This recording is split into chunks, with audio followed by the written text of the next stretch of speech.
Are you ready to unleash your full potential and become unstoppable in your success and leadership?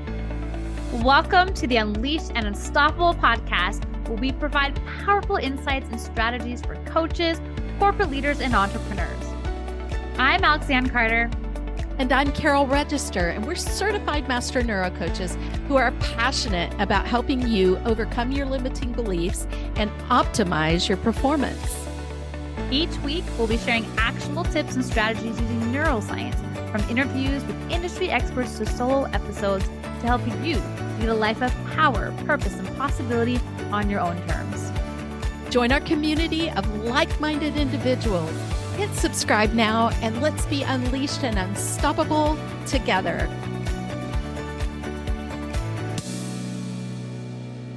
Hey, wildly ambitious leaders. Oh my goodness. You know how much excitement that we bring to you when we come and talk to you every single week. And this week, it's been an amazing week. We have won 2 prestigious awards at DigiFest, the digital festival. And, you know, it's really about you guys, because if you weren't here following us and listening to us, there wouldn't be any point in us doing this. We want to bring you the love, the neuroscience of leadership, of health, and of wealth each and every week. And a part of doing that, if you've been following us and listening along, you know that we bring you guest experts who are blowing it up in the world so that you can too. It's your turn. It's your time right now. And there's never been a better time in all of history, especially for women, right? We've been compromised throughout the millennia. Women and children have been the most compromised people groups throughout millennia. And now is our time. And we want you to be able to make that impact in the world that you're passionate about, to help make this world a better place. We're all connected, right? So I'm here to introduce to you the amazing Deb Drummond. And Deb, I'm so excited you're here. Thank you for being here. Oh, thank you, Carol and Alex, for inviting me, and congratulations.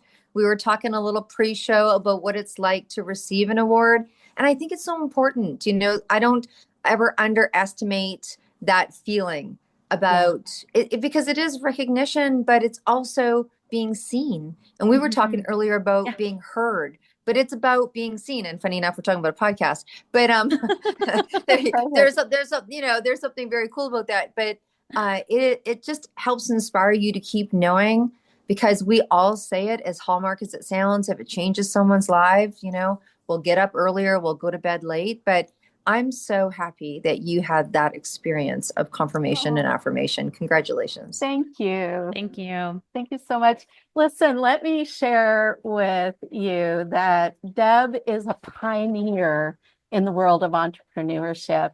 And she's actually built 7 international companies. I'm in 5 countries internationally right now, so I definitely resonate. She's inspired thousands around the globe. She's the founder, which is cool, of Show Up, Stand Up, Speak Up. I know we're going to talk about this today. Yes, you. Show up, speak up, stand up. Yes, you. Don't forget that. Yes, you, with the exclamation mark, which you can't see right now, but it's there. And it's a movement. It's televised. It's a heart project that she has with a reach of over 350 million people just like us, designed to remember that there's a solidarity of it's all about the solidarity of the International Women's Day. That's what I want to say. Deb owns the women's channel that's offering accessible televised opportunities to all women. Oh my goodness, how exciting is that, right? She is the founder of that, and she's also, oh my goodness, Deb, 35-year deep dive in top performance. That's a long deep dive. She's built her reputation with lots of expertise and experience as a speaker, a mastermind trainer, and a personal coach. She's educated and motivated audiences of 20,000 to stand to their feet.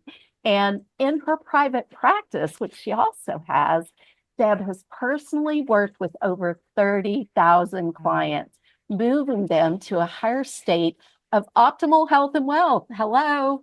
Thank you for being here. This is amazing. Deb, it's lovely too, because Deb is a well-known radio host, right? And she's got the Mission Accepted podcast where she interviews dynamic entrepreneurs, ultrapreneurs. I love that name, creatives, and media professionals who reveal personal life stories and secrets to the success of making it. Are you ready for the success of making it? She's going to drop us some golden nuggets today. She's the founder of Mission Accepted Media, where she creates anthologies and books about people and business. And she's the creator of the ever so popular Top Performance Day Planner and Tracker. I know you're going to pick up one of those, right? Deb loves music, and she's happiest when she's connecting people. And we're absolutely loving having you here today, Deb. I know everybody's going to benefit from meeting you, and I can't wait sometime to visit your house and see this table of treats. It looks like you took over Willy Wonka's chocolate candy shop. Yeah, it sounds like pretty enticing to me. Deb's an international best-selling author, featured in over 500 media outlets, seen on Amazon, Apple TV, Roku. She has a women's TV channel on the eZWay TV network. Welcome, Deb. Oh my goodness. Well, come on over and visit this Willy Wonka experience. And I have to tell you, first of all, thank you, Carol, and thank you, Alex. But the studio that I'm sitting in right now, that now my son has taken over, is we used to have this incredible healing studio here. Obviously, I did a few clients. I had to do them somewhere. And so we did it here. And so we'd have these great open houses, and I would have these, beautiful displays of treats, and like you go into a candy shop. But of course, being natural and holistic and allergic to sugar, I did all of these natural things. And people were like, I really loved it. But do you have a Kit Kat? I'm like, oh, okay. Well, I'm not going to spend $1 kajillion on this thing. So literally, I walk by it like it's an ornament. But every month, I change this whole beautiful table. And when I lived in the house, I live in a beautiful condo now, but I lived in the house, my neighbors would just open the door. They'd be like, I'm downstairs. And we'd have this. There's just something about, getting something and kind of being able to take. I'm like, you can take as much as you want. And people are like, oh, I think it's a lesson in receiving. They're like, I even have little bags that they can fill up. They're like, are you sure I can have more? I'm like, I think you can have more. So I think it's a good practice of abundance as well. But yeah, come on over anytime. St. Patrick's Day month, it's the table's whiskey, just to let you know. Okay, that sounds whiskey, amazing. And a little bit of chocolate, but yeah, come on over. That sounds okay. I'm really curious. What had you create that? Like, and yeah, I'm really excited because Deb's in Vancouver. I grew up in Vancouver. My family's in Vancouver, so I'm there often. So I definitely am excited for us to meet in person at some point. But now I'm really curious, what inspired you to create this, Willy Wonka chocolate factory? Yeah. Candy table. And if you've been to Vancouver, there is a Charlie's chocolate factory here that was here before the movie. So there's that one thing to it where you can get anything made in the world there. It's incredible. I've been going since I was 2, but so we had the studio and we'd have these incredible open houses, and they were just like, we would give crystals away, and it was just a real giving. And I had this beautiful table made for a display. Like it was like when we did trade shows and stuff, and it was just like this display because we had gemstone jewelry. And I was like, what would be perfect on there? Candy and giveaway. So when people walked in, there was just this, oh my God, it was one of those things that you just stopped and you could just go to this candy shop in our studio. But people got they didn't want it to go away. They didn't want it to be just at events. And they're like, you should always have it there. And I don't know. I was raised with the door was always unlocked. The one, Mm. like I was raised that anyone was welcome. People used to say that, now I used to work in the music industry, so it kind of happened a lot. They're like, Yeah. oh, if you need a couch, Deb's got one. So I was raised in this shirt off your back, give kind of environment. And I just took it too far. I took it too far. And I'm still like that actually today. If you went to my house, my door would be unlocked. And sure enough, someone's like, hey, I need to. I'm like, it's okay. I can buzz you in. I Yeah. need to go to your house today to work from it. So I think it was the environment. And then by nature, I think giving is a just a natural thing for me to do. I see that in you so much when we got to connect at the eZWay Oscar viewing party. It was I just really appreciate your ability to connect and your naturalness, your authenticity. You made it easy for me and for others to meet you and to connect with you. And I walked away feeling great, right? And that is such a Good. beautiful gift. And so it's something I think that is so powerful and important in our not only life journeys, but our business journeys too. Mm-hmm. I would love to hear you talk more about your entrepreneurial journey right now. Like, I know you work with your son and support him, and you mentioned earlier about what it's like to be a momager. And I Mm-hmm. would love for you to, share with us what's coming up for you in that way and where you think we can really have our cake and eat it too, right? Well, we're going to talk about candy and cake this whole time. I can tell. Our Um, poor listeners are going to be starting yeah, I know they're this going to be like, episode. and here's the funny thing. I've had people literally on Facebook, because I'll send pictures out of what I send out. I've literally had people go, "You are such an anti-sugar person," because I teach brain health. Like I Yeah. teach brain health, that whole, Yeah. and I can't believe you have candy at your front door. And I mean, honestly, so I advocate natural. There's natural chocolate you can have and natural things that you can have. But there was this whole thing about people wanting to have a little something. A little something is very different than, pounds of sugar intake. But I have been sugar and dairy and wheat free for 30 years. So it's Well, interesting. yeah. So let me talk to that a little bit about this whole momager and the journey. So I've got this new saying, Carol, because people talk and they're like, oh, it's been a journey and it's a journey, and nothing against you asking me about my journey, but Yeah. I in this um in this experience of being an entrepreneur for 33 years, right? And we wake up in the morning and we're like, hey, guess what? What's it going to be like today? Because it can be so variable. I was talking to someone the other day, and out of my mouth they said the word journey, and I said, okay, we have to stop. And they were laughing. They go, oh, what are you Okay. going to say? And I go, now Yeah. listen, a Dive journey, in. a Yeah. journey is from one pub to another pub when you're in Ireland. And when you arrive, you get a nice cold beer. Yeah. What we do is called the stretch to significance. So let's get real, right? Mhm. So the stretch to significance. So, anyways, I Yeah. was just making fun of that whole. I'm like, I think Yeah. I'm past journey, and I think that we're doing something. Well, It's that next level. it's Um, expanding and it's exponential, isn't it? yeah, yeah. Yeah. It's a little It's the more than a Machu Picchu or the, yeah. you know, Yeah, it's a little more than a walk. Um, but my entrepreneurial world right now. So you talk about me owning 7 companies, and I believe people call me a professional hippie. Absolutely 100% true. I love Janis Joplin, but my brain works like a Rubik's cube, and I believe that for me, there's a creative process in the build of a company. It's beautiful. It's expansive, which is why we do it and why you do it with other people. And I know both you ladies do it as well.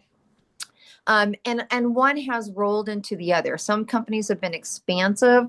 For me, there's always been the theme of serving, whatever that looks like. I was the happiest cocktail waitress in the world when I was way back before my days. That's how I used to serve. Now, clearly, I serve very differently and have your own TV show. I mean, and it has been an interesting journey. Yeah. Right now, I mean, the two things that are the most prominent in my life, well, I would say three actually. For my business, there's two.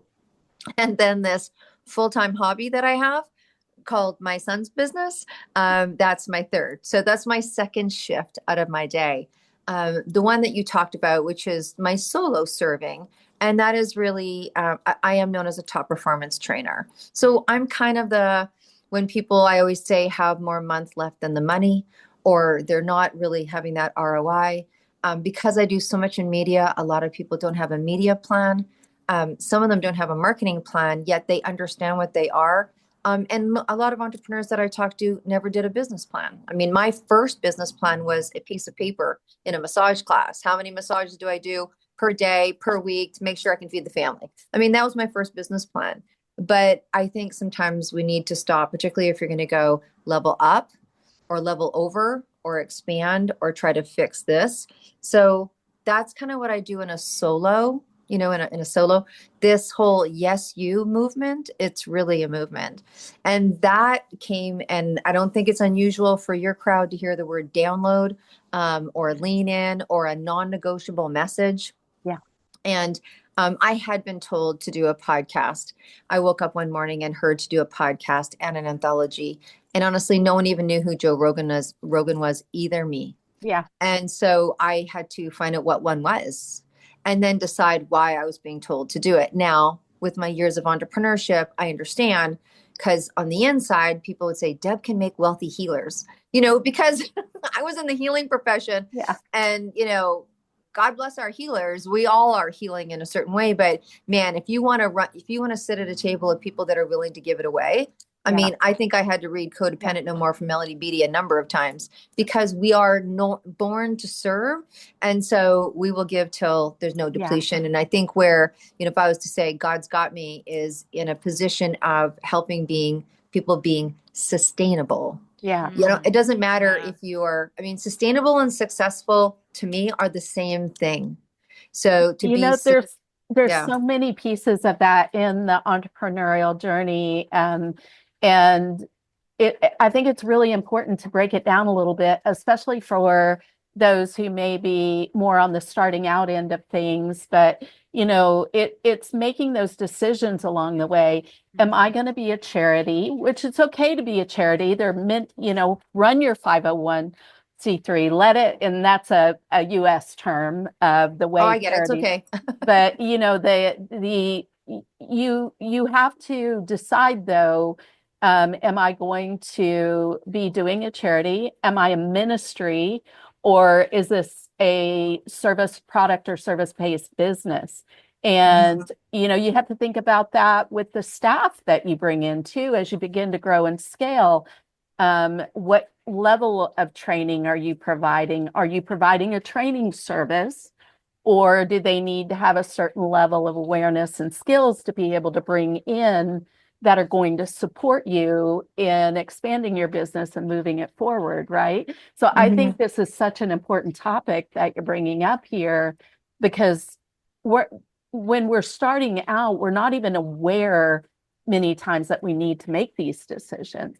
Just not even having a business plan, we don't even know what's ahead. You can't know what you don't know, right? Yeah. And so I think it's really powerful. Yeah. There's also the question of that sustainability. I think that's such a powerful point, right? And really having how the success and sustainability really mean the same thing, because how many of those that are getting started as well, like part of it is the fear of burnout, or the burnout even happens before the success. And it's like, I just want to be successful, because when I am successful, it means that I'm not experiencing this.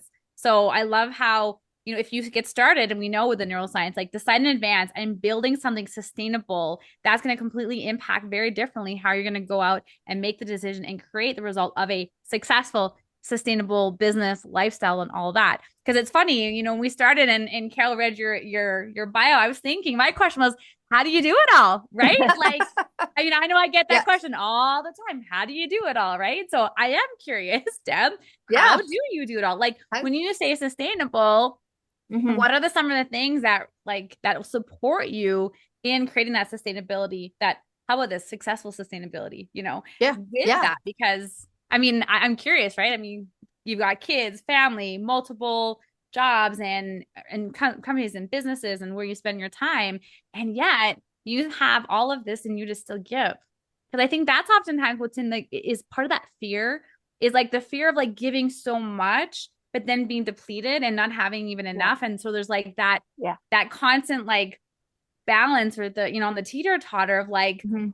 where do I stop? Or again, that's the fear, right? The fear running in the back end of like, if I just give it all, then like what is left over? So how do you reverse that, I guess, so that you can feel like you can serve from a place of abundance? Because that's what I Right. really love, like driving that home here today is like, it's very clear you serve from a place of abundance, which means you're not operating from that place of fear.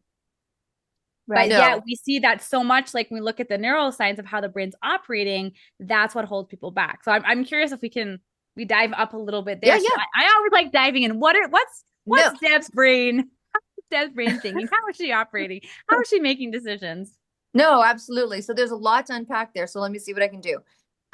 So first of all, I've been in business for 33 years. So I want to be completely transparent that how I started is obviously not how I'm ending, except that it doesn't change when I decide to go for big growth. In our family, my kids were raised in an entrepreneurial home. They know three words. They know non-negotiable, which means I don't, have a performance, do whatever you need to do. The answer is either yes or no that I've already stated, and it's non-negotiable. The other two things that they know is rice and peas and steak and lobster. Now, I don't even eat steak, but the point is, if we are going to grow, so literally, Carol had said that I had launched the women's channel. We launched the women's channel in March, right? So my whole team, which I have built a team, and my family knows we're in rice and peas. We made a decision, and so we made a decision, and I'll let you know I'll let you know when we've made it through that decision. And I am a top performance trainer. So I understand with my clients, I reverse engineer everything and I strategic plan. Yeah. So when we made that decision to do the TV, well, eZWay. So Eric's knocking on my door. Hey, I'm ready. What are we going to do? I'm like, the team's getting ready. I mean, I think we drove him crazy. He's just like, and He's you, ready to you go. both know him. He's ready to go. He's ready to go. And he's like, you guys are taking too long. I'm like, no, we're going to take 3 months and we're going to do this right. And when we go, we know we go. What systems do we need to implement? Who do I need to bring in? Do I have the team that I need? He was pushing us to expand, and I'm like, okay, you push us to our max. So you better, we need to figure this out here. Yeah. And so it was that process, but I'm very aware when I make a decision to say yes or no now. In my early days, you don't, like you said, you don't know what you don't know. But when you make a decision for growth, sometimes you don't know that you need an employee until you are tired. And I don't fake it either. People will say that I will Janis Joplin, and I'll be completely honest and true. To do what I do, I has not been within a 40-hour work week. Now, this being said, if I woke up on Sunday right now, by the way, there's nothing. There's a line through my day, and I'm going to the BC Country Music Awards. Yeah. People don't even think I do that because I choose to share or not share part of my world in some terms of the world of media, because sometimes those are things for me. Now I'll probably tell people it's at the Country Music Awards because it's the Country Music Awards, but there's things that I do that no one has an idea that I do. So I understand strong reserve, but I'm not kidding. I'm not lying. I'm not making it sound better than it does. That some people want to go play squash. Some people want to go on their time. Some people want to go do certain things. I really love what I do.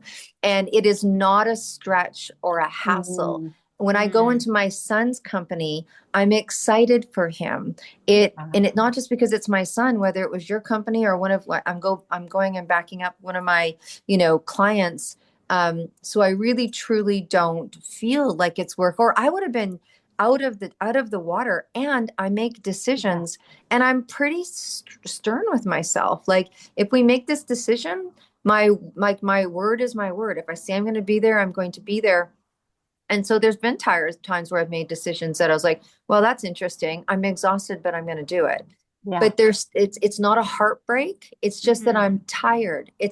They don't interplay. But sometimes people are concerned, like, you talked about the word burnout. You have to know thyself. I mean, I came from Saturday I'm going for a chakra balancing. If you up your play, you up your, I call it your business esteem, your self-esteem, your boundaries. There's times that I don't see my friends for a little bit, and I'm like, I know I'm a crappy friend right now. I'll go out with you in a month. They're like, Peace. We know you, Deb. We know you. Yeah. Bye. We'll Yeah. see ya. So that's the truth of it. The truth of it, sometimes I eat my dinner over the sink. The truth of it, sometimes I have I'm at a 5-star restaurant and no one knows I'm there. Yeah. That's the truth. Yeah. I love this. We think that everything on the planet needs recharging, and somehow we think we don't, Mm-hmm. Yeah, and we yeah. just keep pushing and pushing and going and going. And I know in my journey, when I push, when I force, it doesn't work out. It's really the taking the action, yes, but the action coming from that grounded, healthy, and imperfect place, where you are eating dinner over the sink or grabbing a snack bar on the way out the door. Yeah. And, but we experience the results and the consequences of that and see that higher vision and remember our why, and it flows because it's exciting and it's something we enjoy. And I Mm-hmm. think a lot of people, when we're building our ladder up the wrong wall, we're forcing things that Mhm. aren't within our gift and our skill set, and it backfires. It doesn't work because it's something, it is supposed to be of joy and of recharge. So appreciate this Mm-hmm. so much. Well, and I Yeah. think when you're doing something that you love to do, as you're saying, Deb, right? Like a lot of it doesn't feel like work. And there's Yeah. things where we feel more resistance. It feels a bit more work. It's a bit more draining. It's a bit more exhausting. So it's important to like give yourself that space. I got a Aura ring for my birthday. And so it's been very fascinating learning a lot about it. And just one in those moments being able to give myself permission Mhm. because I am feeling tired. And then it's like, well, okay, guess what? I have the rest. And then I feel fantastic the next Yeah. day. And then, right. And so there's that really that tuning in. I mean, you're very mindful of what you're putting into your body, right? I mean, that's a big thing of you. And that off the bat is going to help you with the sustainability of your energy, right? That what you put in your body is you're going to know this more than I am in terms of like, the percentage of like how it's going to fuel your energy and fuel that. But when you do love what you do, you're getting the dopamine, you're getting that energy. And if you're someone who's a bit more extrovert, which I have a sense that you probably are, Deb, then that becomes easy, right? Like I know if you're someone who's a little more introvert, it's a different conversation, right? And so it's that being in relationship, as you said, that self that With self-awareness and yourself. really knowing Yeah. yourself Mm-hmm. and knowing what's important. And I think that transparency piece with family is really important, just like to really have that with those that communication internally as well, and to understand that there's moments that are going to be a little bit more busier during a launch or something, and there's the time for rest, and it's all intentional. And I mean, I'm all about building life and business by backwards and by design. So the fact that it's so intentional, and I think that's what part of the key is. It's taking the time to intentionally plan it. And I noticed, Deb, like something I noticed, I caught on, and it's funny, we were talking about like owning your voice. What I get about you is you own your voice, Mhm. right? Like Yeah. you're it's so intentional and you have so much confidence in the plan and the outline, and you're not afraid to express that, right? And which Yeah. is what's so important, right? Is the communication piece. So I really Yeah. just appreciate, right? Being authentic and like this is how it is, but acknowledging like you do create that space for yourself. Because Yeah. having study burnout and experience burnout myself, I know that was in the gap. It was because it wasn't the things that lit me off was in the gap. And I think that's what becomes missing. But to I create think, that space. yeah, Yeah. I would agree with you. If you're working, so I'm not, people like, oh, it's like, yeah, I'm like, please don't talk to me about balance, because for me, I don't base my decisions on balance. I base my decisions on what do we need to do? How do we need to do it? How can we formulate it? So, because, Yeah. most of us that are on passion can work multiple hours a day, but you're exactly right. Like I have 2 drinks right here. Yeah. And these are both nutritional. I drink them all day long. I take very good care of my health, even when I travel, this no sugar, no wheat. So there's things that I do to optimize myself. And I remind myself of why I'm doing this. Like your Yeah. why is so important. I don't wake up every day going, woohoo, but I do put 2 feet on the ground.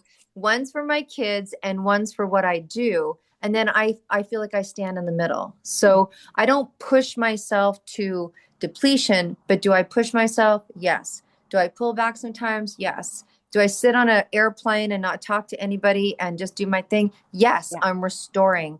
Yeah. And yes, I'm an extrovert, but man, I pull back and reserve often. People just don't see it. But Mm. I think that for me, I'm really trying to, I really want to be honest. Like, Yeah. people like, how do you do it? Here's my saying, like, I'd rather be tired than bored because Yeah. I won't lie. And my whole team, we don't use the word be that ends with Y because people will say it to you in a Mm. sympathetic manner. They're, oh, Alex, oh my gosh, you must be so busy. And they kind of go down like this and they talk like this. And you're like, and I go, well, first of all, we don't use that word. Yeah. And they're like, what do you mean? I go, no, no, no, we use the word abundant. We are abundant. And I would be sad if I didn't have business. You could say, oh, to me, if I was in a place of like, oh my gosh, let me help you get clients. Let me help you do that. So that's fine. So I'm just trying to reframe for people that abundance is a great place. And I choose this. Mm-hmm. I choose Yeah. and Yeah. Carol, We you'll get always this. have a Sometimes choice. I don't feel like I chose it. I feel like Yeah. it chose me. And I was Yeah. stupid enough to say yes. And my next book is hashtag God pick on somebody else. Cause I'm like, dude, like there's gotta be somebody else as stupid as I am. Like, like to I pass it feel on to. you. But Yes. yeah, the word abundant and I, I do have a question in light of this. What scares you? Mm. oh, what scares me? Yeah. Oh, what scares me? Wow, that's a great question because you've stopped me in my tracks. It's kind of like when I ask people a music question on mine, they're like, "That's so hard." What scares me? It scares me that my kids won't live happy and healthy all their days. It scares me. Um, some of my personal things, like, I mean, if I'm being transparent, I don't know if it scares me, but I no longer want to spend the rest of my time single on the planet. So I don't know if it scares me, but that's certainly, I don't think I'm supposed to, nor do I want to spend the rest of my days. I've restored myself from some things I needed to restore from. So it doesn't scare me, but it concerns me. A Yeah. concern would be a concern. Um, I was raised in a house of not have. I know what it's like to have wieners and beans and no wieners. I know what it's like when my dad split, and back in those days, if they didn't want to pay or take care of, they didn't pay and take care of. I saw my mom financially struggle so much, which means that we financially struggled. So financial insecurity would not be something that would make me jump up and down for sure. Making wrong fiscal decisions. Mm. Yet I live on the edge financially. I'm the person that if I think we should start a women's channel and we don't have the zeros in the bank, I put the cart before the horse so many times that it probably scares other people. My team are like, oh God, what's she doing? You know what I mean? My team are like, oh, here we go. Here we go. But they've never not been paid. Um, yeah, so sometimes, maybe some of my financial risks, but they've never not, I'm very competent. Like I'm like, oh, well, if it doesn't turn out, I fix it. Um, my definition of a bad day would be if someone called me and there was something wrong with my kids. And if that didn't happen that day, we're grooving. Yeah. So I Uh, don't know if that answers your question, but it touches my heart. Yeah, I mine too. immediately am I felt the tears a little connected. bit when you Yeah. said that. Yeah. Yeah.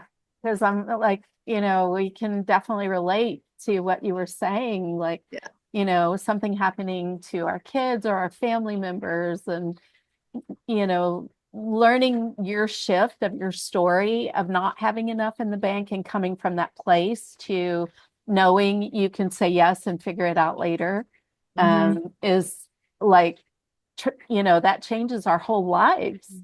And having, being concerned about not being able to pay your team, but always having figured it out and making it happen.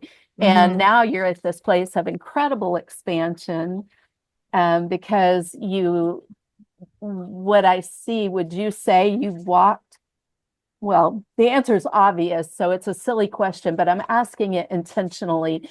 Walked with courage through these fears and what that courage looks like. Because courage isn't the absence of fear, it's facing it and moving through it. And I'm bringing this out because we can do this. We get to do this. Yeah. And that's something I think that you exemplify. Well, first of all, thank you. Yes. It's interesting because we just did a revision on the book. We're in our last revision before we head off to the Emmys gifting suite. So super exciting over here. And And Dorothea, that's your anthology, right? She's got yeah, this incredible yeah, anthology look that how she thick it has been is. working on for Wow. 5 years. I mean, from royalty to, entrepreneurs like you and I, Mhm. it's just Mhm. incredible. Yeah, it's incredible. We gifted it at the Emmys suite. We gifted it at the Oscars suite, and we'll go back and gift it at the Emmys with the final revision. So we have 12 spots left if anyone wants to be in it. So that's the book, and that's this, and this is all the super cool women. And while we were talking about that is you asked me this question about courage. Yeah. And so we did a revision and we were going into Ingram, which is, that allows bookstores all over the world to purchase it. And Dorothea called me, who's one of my assistants, and she said, Deb, we can put like a cover page. And she goes, it's going to cost this much. And I said, I don't want to add that onto people's purchases, but let's do a run of 12 for me. She goes, okay. She goes, what quote do you want to put on there? And I thought about it. I mean, how many quotes is there? We've said quote. I mean, I run a planner that has 122 quotes. This is not difficult, but it became difficult. And I was like, if I had to say something, I would say bravery is love. Right? When you think about when you are really brave or you're really courageous, for me, it's probably an act of love to some degree. And I've had people say to Wow. me, like Alex, when you said, how do you do it? Some people wonder how I do it from a time management and they really want to know how I time manage. And I'm like, oh, let me teach you how I top perform and business boundaries and all the things. And then sometimes people want to go, how do you do it? Like, how do you, how do you do it? And I think that I do it with, I believe in coaches. I believe in experts, hiring an expert. I believe in therapists. I believe in counselors. Like, how do you do it? You forcefully or choose to personal development, right? And I think that's a lot where the bravery and courageous stuff comes, where you like, oh man, I need to 911 somebody over here because some personal matter, which plays out in your business as an entrepreneur. Yeah, you can leave your stuff at the door, but eventually it shows up because guess what? You work with yourself. You know what I mean? So your stuff can show up in all sorts of different ways. Like, ooh, I'm supposed to do a podcast right now, and I'm thinking about that. So yeah, courage is love, bravery is love. Mm-hmm. That's cool. Wow, that's so powerful. I haven't actually heard that quote, so it's something that is very distinct, right? And stands Mm-hmm. out among all the beautiful quotes out there. And how how what's your when you're developing a business, what is your timeline? How do you evaluate that? Mm-hmm. Mm-hmm. So I do this with myself. I put myself through the same thing I put my clients through, right? So I do 60 months and 12 months. Okay. 60 months and 12 months. This whole first year, second, third, fourth, fifth. There's too much unforeseen in between 12 and 60, in my opinion. Mm, So we can usually gauge that out. So we literally do a reverse engineer and strategically plan.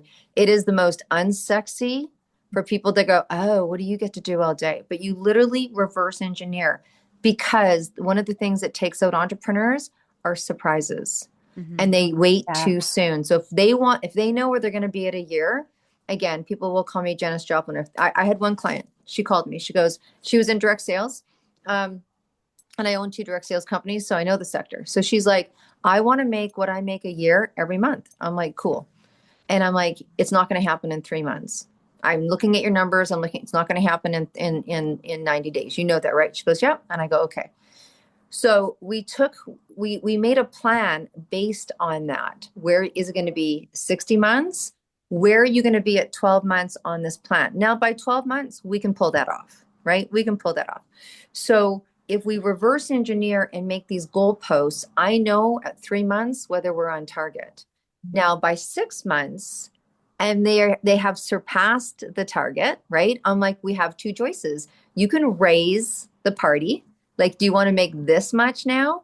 Or do you want to take a month off or 3 weeks off? Or do you want to go to the spa for a week? Mm, Because time's a commodity.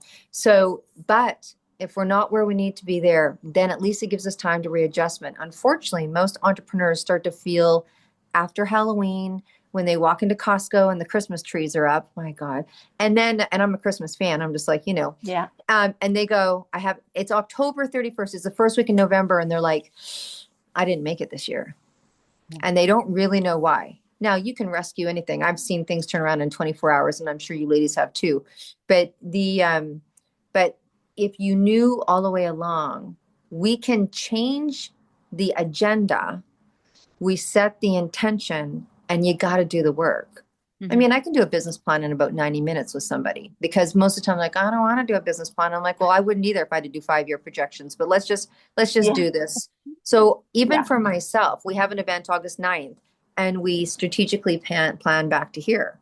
The conversation is, and let's goal post it. So that's what I do. I think that's so powerful because, if we're walking around without an intention or a plan, we're not really enacting our vision. And, you know, something key that I caught that you said is I can do a business plan with you in about 90 minutes. And a lot of the business plan instructions that I've seen have been way too complicated and unnecessary. And bringing back that simplicity and clarity, which I know, Alex, you've been focusing on like crazy, simplicity and clarity. It's what makes things blow up, right? Because it makes it possible. It brings in the possibility, and it activates our RAS. It gets our RAS looking for, oh, this is possible. That's possible. I can do this. This fits in the plan. This fits in the framework. So it's really powerful. Yeah, it is. And like you said, when you take that off, there's those things that you have on your list, Yeah. And for an entrepreneur, a business plan can sit there for about 5 years. And then they always feel that then this is what I experience. And I don't know, you ladies can confirm this or not with your clients, but when someone doesn't do what they think they should have done, when they're having difficulty in their business, they take it into self. They're like, yeah, well, I should have done a plan, or I should have. Yeah. But if you had a business plan, if something doesn't work, it was not something wrong with the plan. It could have been unforeseen. It could have been not worked yet, but at least there was some kind of agenda to bounce it off or making a decision. Yeah. So many people, I mean, I play in the world of media, right? So one of the things that when someone decides to become a speaker, I'm like, okay, we're going to do a media sheet. They're like, no, I've got it. And I'm like, no, we're having a meeting. And in that meeting, I'm like, why are you speaking? What do you want? Yeah. Because your topic doesn't match your bio and you're not going to get what you want. They're like, oh my God, no one said that. They're like, let's pull what you're going to say. Now, I happen to know some stuff about media and I can change their words around. But even if I didn't change their words around, I'm like, what are you doing this for? Yeah. And why? And so if that's what it is, stop saying that speech and say this speech, or say it differently, or anyways, what it is. But I think it doesn't have to be that you're missing something, but if you lay the track, then you in your brain have a plan. If you veer off it, easy to know, fast to catch. No plan. So true.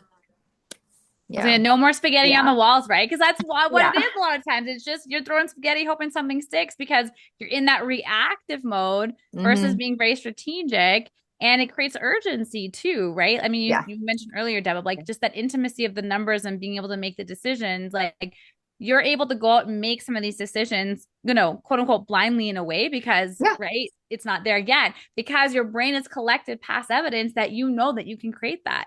And so it's so important. And I see that a lot oftentimes is, and I know thanks to Carol, right? The importance of being in relationship and intimacy with results, with your numbers, because like the data doesn't lie. And as you said, you can shift and make different decisions, and it just keeps you so grounded, and it keeps you, the vision forecasting to where you're going. Yeah. And it helps you go against the brain, which wants to keep you safe in the past, right? So all this is so powerful, whether or not it is just a napkin business plan, at least the target is really clear, and it impacts so much more your decision making. So it is so simple, but it really is worth it. Not always the sexiest thing, but it is so powerful in the decision-making process and the action that you're taking to move that forward. So, well, and I think it's part of business grow up. You know what I mean? Yeah. It's like, I just had a conversation. I'm a momager. You know, we just had a conversation a little bit about the things that entrepreneurs do that other people, you know, don't have that option to do. And I think it just helps you make it real. I think it makes it, you know, and a 90-minute plan can be quite substantial, you know, and it also helps you decide no. Like, I had an incredible, very cool, you would love her woman who produced movies and blah, blah, blah. And honestly, so great. And after the Oscars event that we were at, not the one that you were at, but the one that we were at before. Yeah. And she contacted me a week later. She goes, oh my gosh. She goes, do you want to do a production company with me? And I was like, as fast as she asked, I was like, no, thank you.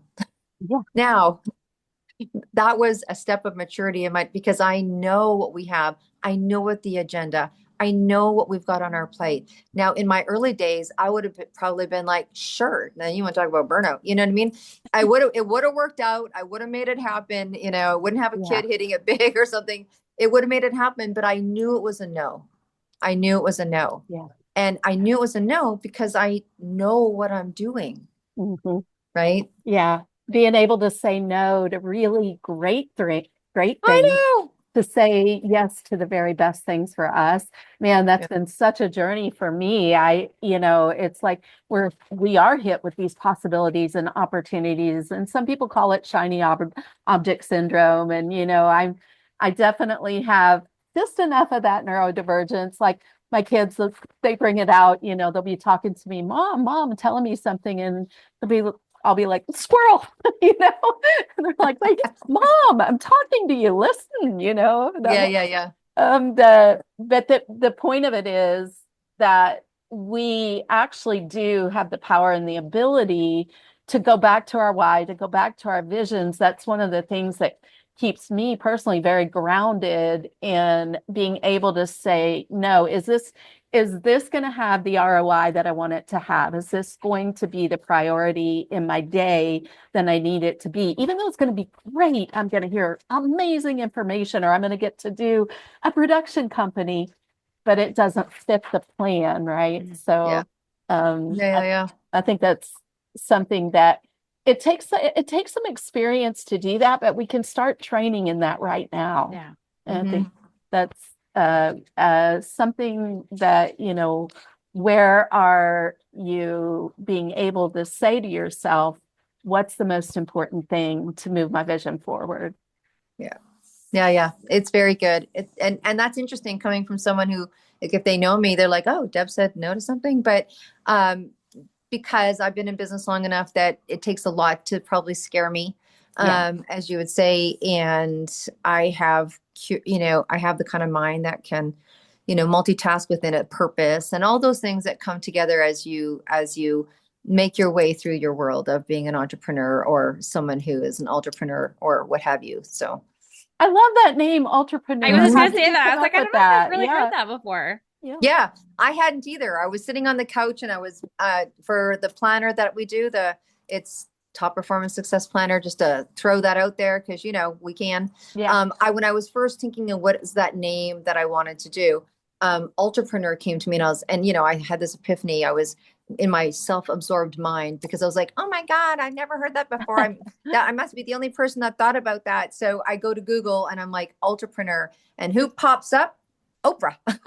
And, I was like, yeah, she's an entrepreneur, I always say, so our show, I always say that an entrepreneur is just an entrepreneur that can't say no, but it is, an entrepreneur is obviously someone like yourself that does more than one thing. It doesn't have to be in the same sector, but it's definitely someone who has multiple parties going on. Yeah. There you go, Carol. A whole new name. Whole new word. Yeah. You can have it. It wasn't mine. Talk to us about mission accepted media, or how did you put it? I think I've lost the phrase, but you were talking about media in a very specific way, and I'd love for you to share with us about that. Yeah. So, mission accepted media is media that's on a purpose. We serve people that serve. It is for people that are on a mission. We're kind of like, mission Yeah. accepted, little 007, like, what's the edge? Mission, when you take a mission, you rarely don't get another one. Do you choose, if you choose to accept, Yeah. this is kind of what happens to you. Keep accepting and they keep coming, opportunities abound. But we Yeah. also are an accessible media house. And I think that's important. So there's classes that we teach absolutely complimentary so that people understand what media is. If you don't know your media score and you don't know how to media stack, you need to come to our class Mm. because, people say, oh yeah, I do media, but they do social media. Well, social media is only 15% of media. It should be the outside of the cookie, not the inside. But most Right. people use it as the inside and then they're disappointed in the long run. I mean, it depends. If you're, Yeah. 20 like my son, rock and roll, you've got some time. But predominantly the people that I hang out with aren't. And so they get a little frustrated on the time. And so I go, you Yeah. have to maximize that, just like we do with any investment, right? You talk to a financial advisor, they're going to tell you, don't put it in a bank account. Social media for me is a bank account, and there's always going to be an exception to the rule. There's going to be someone with 10 million followers, and we know that. But I can probably guarantee you they didn't get 10 million followers from never doing another piece of media. Yeah. Were they at an event? Did they sponsor an event? Were they in it? Did they do a podcast? I mean, so we teach a lot about media and how to do it right in a very safe environment where you can ask questions and learn things like, okay, if you're going to speak with us, can we do a media sheet so that you get what you want and so you can be sustainable? So, we do podcasts, we do anthologies, our anthologies as well. If someone wants to do an anthology or they want to do a book, we are very big on print. So if someone wants to have their book launch on the end of one of our women's summits, I mean, hello, what a decision to make. That would probably be a good decision, have your book launch on our summit. So people can do book launches on our summits. We have multiple different podcasts they can do, like a 3-part mini series, a solo show like this, or a group show. So people come together from the same sector, so they're edifying each other. Mm. And then we do the speaking, we do summits, we do shout outs on our summits, 2, 3, 4 minutes, like, hey, let's have this little shout out, more like an editorial. And then we do these beautiful full featured media spots that once you speak on our summit, we take you over and do this beautiful encapsulated episode and put you on the women's channel. Now you're being, our summits, 220 million in Wow. 22 summits. Then we go to TV. Like that's, Yeah. 6,000 people have showed up to see the Yeah. summits. And so the TV, and now we're offering on the women's channel for women and those that support women. So we have a spot that people can have their own show. And it's not crazy money. So, I mean, you obviously know the network I'm on, eZWay Network, and I make his eyes roll in the back of his head because I say to him, it's important for us. It's important for us to be accessible. Women like things like payment plans and they can do this. And so I'm like, so you need to do this. He's like, oh, God have mercy, So we work together. And then honestly, when people think about having their own show, they think about Ellen, they think about Drew Barrymore, they think about Oprah, they think about, and I don't want to throw a number out there, but it's shocking when I say, well, you can have your own show for about $5,000. And they're like, I don't understand. And I go, I know. So let's coach you through what that looks like. Yeah. So that's what I mean by accessible. So we literally have media services that are $25 and all the way up to like a 1-year full party, like, which is 13,000. And honestly, I know people that charge 25,000 for an interview, and they should, and if they could, and that's perfect, and that's fine. But my download was to be accessible. And so I had to take that into consideration in building the party. And so that's the party that we have. Yeah. I like building the party. I like that phrase. Yeah. Yeah. It feels like it feels joyful, Yeah. And Yeah. And then we have this whole community. No one left. Carol, they didn't leave. They came in the book, and the book is still, in its final revision. I think we've had 20 women come in the last 2 weeks. I mean, it's just been, nothing like a real cutoff date to make women, make a decision. So we have all these incredible women coming in, and there's like 1,000 women, and they call themselves the Sustainable Soulpreneur Sisterhood. No membership. We don't charge anything.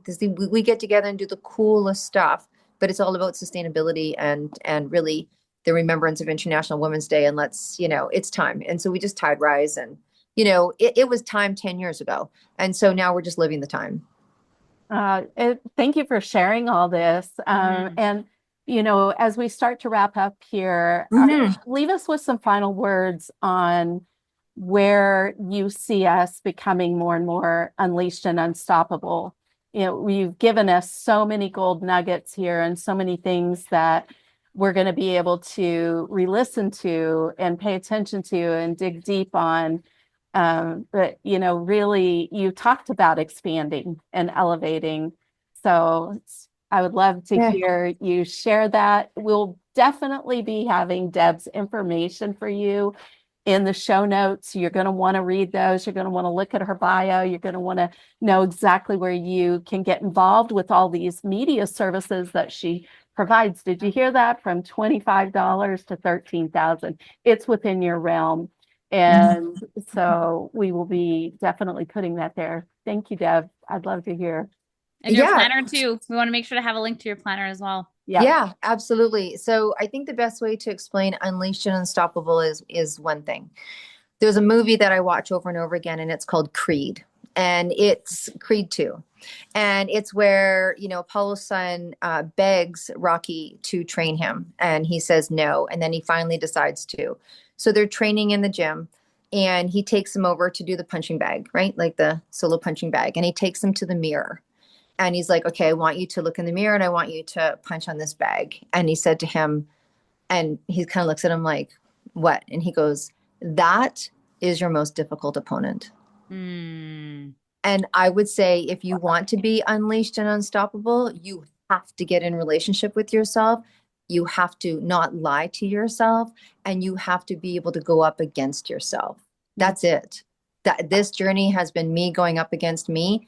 And I say to people the truth. They're like, you make a little bit of extra, ching ching now, right? And I go, I do. And I go, the biggest check comes from the most level of uncomfortableness. That's been my story. So that's what I have to say about Unstoppable. Thank you so much. Thank you for being here. Absolutely. Really appreciate it.